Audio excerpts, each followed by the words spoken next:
अब बच्चों, अब हम देखेंगे द्वितीय आंग्ल सिख युद्ध 1848 से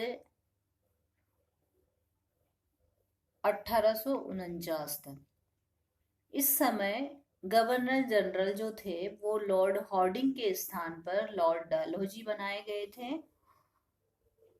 और लॉर्ड डलहौजी की हम जानते हैं प्रसिद्ध नीति थी गोद निषेध नीति, जिसके द्वारा उन्होंने संपूर्ण भारतीय प्रदेशों को अंग्रेजी साम्राज्य में मिलाया। तो हम ये देखेंगे कि कौन कौन से कारण रहे जिसके कारण ये द्वितीय आंग्ल सिख युद्ध लड़ा गया। तो सबसे पहले हम देखेंगे सिखों में असंतोष। हमने प्रथम आंग्ल सिख युद्ध में भी देखा कि ये युद्ध इसलिए लड़े गए कि सिखों में असंतोष थे। तो क्या क्या असंतोष थे वो देखेंगे। भैरोवाल की संधियों से अंग्रेज पूर्णतः संतुष्ट नहीं थे। उनका वास्तविक लक्ष्य पंजाब पर अधिकार करना था। पंजाब पर अधिकार होने से अफगानिस्तान की सीमा पर रूसी खतरे का मुकाबला करने के लिए सुरक्षा के सुदृढ़ प्रबंध किए जा सकते थे। सिख सेना की बदला लेने की भावना। अंग्रेज ये भी जानते थे कि सिखों ने अपनी पराजय को हृदय से स्वीकार नहीं किया और वो ये भी जानते थे कि प्रथम सिख युद्ध में उनकी पराजय का मुख्य कारण सिख अपने सेनापतियों के विश्वासघात मानते थे। अतः वे अवसर पाते ही अंग्रेजों के नियंत्रण से मुक्त होने के लिए उत्सुक थे।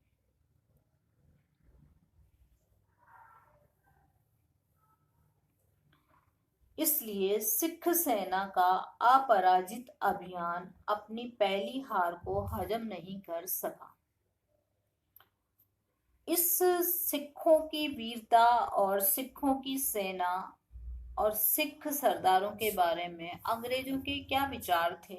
प्रथम सिख युद्ध में सिखों की वीरता से अंग्रेज प्रभावित हुए थे।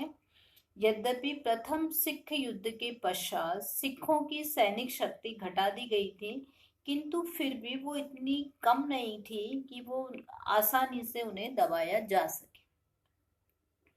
बेकार सैनिकों का असंतोष। लाहौर की संधि की शर्तों के अनुसार हमने देखा कि किस तरह सेना को कम कर दिया गया था, जिसके फलस्वरूप काफी संख्या में सैनिक बेकार हो गए थे, बेरोजगार हो गए थे।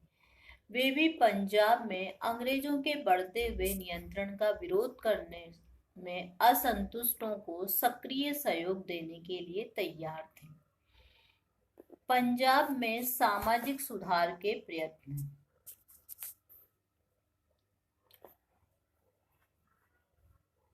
लॉरेंस ने पंजाब में सती प्रथा और बाल हत्या को बंद करने तथा अंग भंग का निषेध करने के आदेश दिए। इन सुधारों के कारण भी जनता में असंतोष बढ़ गया था। प्रजा में असंतोष। लॉरेंस ने प्रशासन के हर विभाग में उच्च पदों पर स्थानीय अधिकारियों के स्थान पर अंग्रेजों को नियुक्त करना आरंभ किया। इससे भी प्रजा में असंतोष था। सरदारों में असंतोष क्यों था? लॉरेंस ने भूमि कर में कमी की तथा चुंगी हटा दी। इससे सरदारों की आमदनी कम हो गई। वे समझने लगे कि शने शने उनके अन्य अधिकारों में भी कमी की जाएगी। अतः वे जनता को उकसाने लगे। डलहौजी की साम्राज्यवादी नीति। डलहौजी की साम्राज्यवादी नीति भी युद्ध का एक कारण थी। वो देशी राज्यों के अस्तित्व को समाप्त करने के पक्ष में था। उसके अनुसार देशी राज्यों में प्रजा की भलाई के लिए कार्य करना संभव नहीं था। उनकी भलाई व उन्नति के लिए उन्हें अंग्रेजी शासन के अधीन लाना आवश्यक था।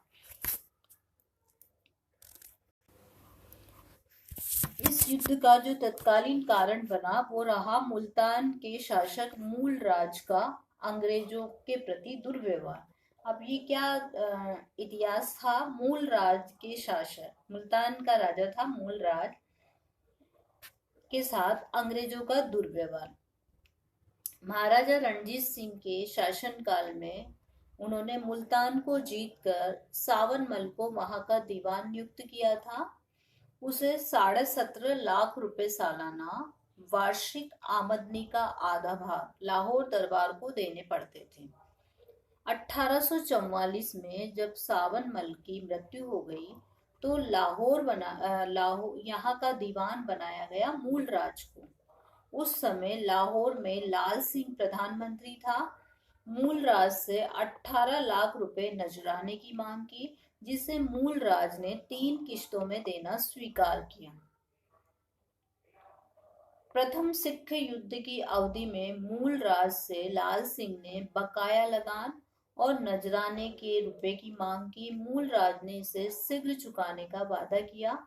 प्रथम सिख युद्ध के बाद अंग्रेजों ने लाल सिंह के माध्यम से 20 लाख रुपए की मांग की और 2 साल बाद मुल्तान से वसूल किए जाने वाले लगान की दरों में वृद्धि करने की घोषणा भी की।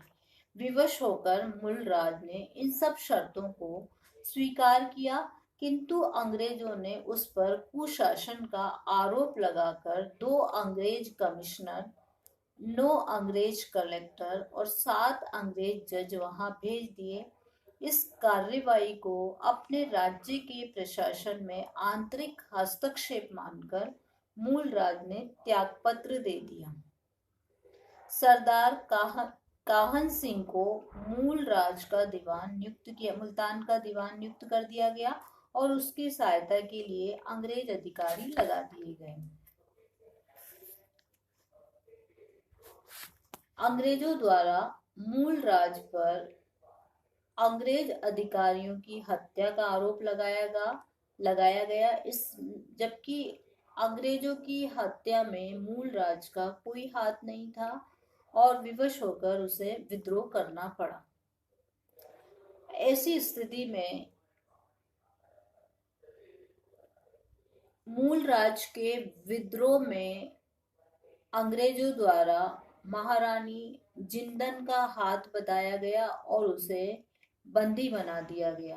रणजीत सिंह की विधवा रानी के साथ किए गए इस दुर्व्यवहार से पंजाब में असंतोष की आग भड़क गई और सेनाओं द्वारा अंग्रेजों के विरुद्ध युद्ध की तैयारियां प्रारंभ कर दी गई। 10 अक्टूबर 1848 में डलहौजी ने कहा, बिना किसी कारण, बिना किसी चेतावनी के सिखों ने युद्ध की घोषणा कर दी है। मैं अपनी ओर से आप सब महानुभावों को विश्वास दिलाता हूं कि मैं प्रतिशोध लूंगा।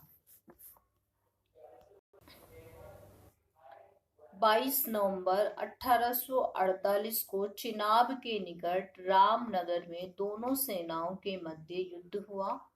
13 जनवरी को चिलियावाला में अंग्रेज और सिखों के मध्य लड़ाई हुई।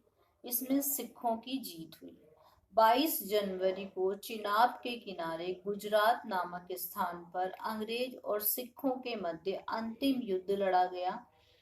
सिख सेना द्वारा पराजय स्वीकार कर ली गई। 29 मार्च 1849 को डलहौजी द्वारा पंजाब को अंग्रेजी राज्य में मिलाने की घोषणा कर दी गई।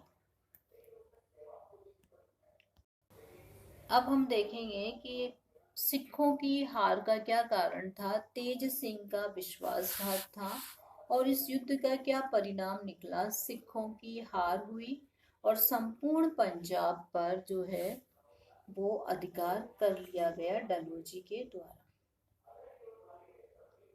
इस तरह हमने प्रथम और द्वितीय सिख युद्ध पढ़ा और उसमें हमने ये जाना कि किस तरह से